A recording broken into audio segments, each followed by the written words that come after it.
By outward appearances, they were living the good life. 46-year-old Dr. Teresa Sievers, her husband Mark, and their 2 young daughters. The spitting image of their feisty mom. They lived together in this home in Bonita Springs, a stone's throw from wealthy Naples, Florida, on the state's Gulf Coast. Teresa operated a holistic medical practice. Mark did the books and homeschooled the girls. Everything was perfect until it wasn't. It sounded like she was at the end of a rope. It sounded like she was at the end of a rope. As far as I knew, he was always late paying the rent. He was behind in paying the rent.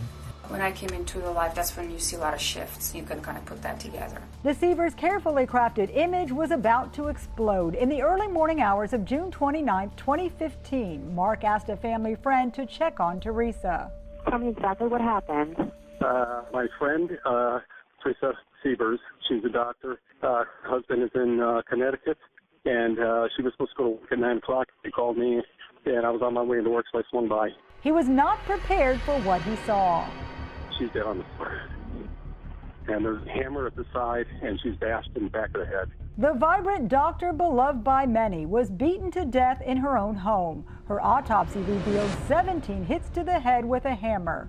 Neighbors Jim and Vicki Blanks walked by the house that very morning. When the first police officer was here, I came down, and he must have known something already, because he said, this is not just a random intruder. From the beginning, something was off. Teresa was home alone, having flown back from vacation the night before so she could get back to work. Mark and the girls were still with family up north when someone broke in. The intrusion went unnoticed because the family's alarm system was turned off that afternoon at Mark's request. His mother had been caring for the family's dogs. But when I left, because he said you don't have to set the code because he's concerned about the motion with the thing, so I didn't set it. Within hours of finding her body, the Sievers' personal life started unraveling.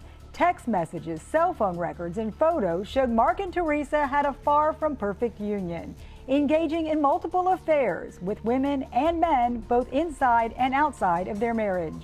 There was much more to their relationship, professionally and personally, than most people would expect. Using digital data, Lee County Sheriff Mike Scott and his investigators started the painstaking process of revealing a true portrait of Teresa and Mark Sievers. Affairs coupled with frequent fighting and money problems. She told her sister she was considering divorce. You can hear in her voice that she was in a place with Mark where she really felt like, I can't even rely on him for the bare essentials. As a doctor, Teresa was the breadwinner and counted on Mark to manage their finances. Teresa was livid when they were hit with a $30,000 tax lien. Mark was supposed to be the money man, and he failed. After her death, he seemed to forget Teresa had several life insurance policies. And when I finally find out that it was $5 million, I said, what? How the hell could he say, I have no idea? You don't have no idea when it's $5 million. Millions of reasons to murder. Then why were detectives looking in Missouri? I think that motives will be very clear. I think that those involved will be very clear, and sort of the who, what, when, and why of this thing, if you will, I think is pretty clear.